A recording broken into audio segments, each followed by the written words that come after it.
நான் என்ன யோசிச்சாலும் அதுக்கு எதிரா அவன் ஒரு விஷயத்த பண்ணிடுறான். என்னம்மா பண்றது? அவனுக்கு சொல்லி கொடுத்த குரு அப்படி. நாலு பக்கமும் பார்த்து யோசிச்சு முடிவெடுக்கணும்னு நீதானே அவனுக்கு சொல்லி கொடுத்த. நீங்க அவனை பாராட்டிக்கிட்டே இருக்காதீங்க மாப்ள. இப்ப அடுத்து என்ன செய்யறது? ஏதாவது ஒரு வழி யோசிங்க. அத சொல்லதான் அத்தை வந்தேன். என்கிட்ட ஒரு நல்ல ஐடியா இருக்கு அத்தை. சொல்லுங்க மாப்ள, என்ன ஐடியா? நான் விசாரிச்சதுல ஒண்ணு தெரிஞ்சது அத்தை. சின்ன கம்பெனி ஓனர்ஸ் நிறைய பேர் இப்ப கடன்ல இருக்காங்க. அவங்களுக்கெல்லாம் பண தேவை இருக்கு. சரி, அவங்களுக்கு ஏதாவது லோன் அரேஞ்ச் பண்ணி கொடுக்கலாம்னு சொல்றீங்களா? அது இல்ல அத்தை, அத்தனை பேருக்கு ரெடி பண்றதை விட ஒரு 20 பேரை மட்டும் செலக்ட் பண்ணி அவங்களுக்கு கொஞ்சம் காசு கொடுத்தா மட்டும் போதும்ல.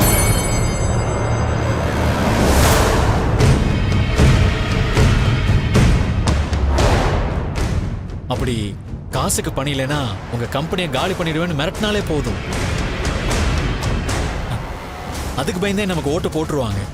நான் அதுக்கு ரெடி பண்ணட்டுமா அத்தை? ஆஹா, ஆத்தியாமா, மாப்பிள்ளை எவ்வளவு அருமையான ஐடியா கொடுத்துருக்காரு. அது எப்படி மாப்பிள்ளை உங்களுக்கு மட்டும் இப்படி தனியா ஐடியா வருது? அத்தை, மாமா தமிழ் சாருக்கு சப்போர்ட் பண்றதுனால இப்படி எல்லாம் பேசுறாரு. நீங்க என்ன சொல்றீங்க அத்தை? மரியாதை குறைவா உங்களை எதுவும் சொல்லிடக்கூடாதுன்னு பாக்குறேன் மாப்ள. லஞ்சம் கொடுத்து விலைக்கு வாங்க சொல்றீங்களா? இவ்வளவு கேவலமான விஷயத்தை நான் செய்வேன்னு நீங்க எப்படி நினைச்சீங்க?